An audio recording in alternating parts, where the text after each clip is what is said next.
মাকে কখনো তিনটি কথা বলবেন না। মনে রাখবেন, মা হচ্ছে পৃথিবীর ভিতরে এমন একজন যিনি সব সময় আপনার জন্য কাঁদেন, যিনি সব সময় আপনার কষ্ট বোঝেন। ওই মায়ের সাথে কখনো খারাপ ব্যবহার করবেন না। মা সবচেয়ে বেশি কষ্ট সহ্য করেছেন।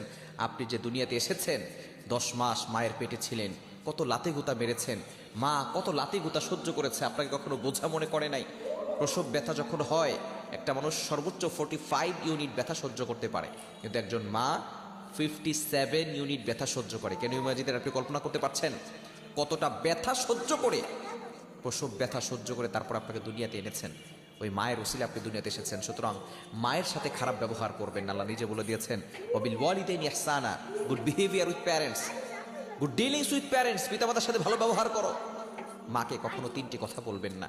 নাম্বার 1, 1 নাম্বার হচ্ছে, মা যদি কোনো কিছু বলে আপনি বলবেন না তুমি কিছুই জানো না। যেই মা আপনাকে শিক্ষা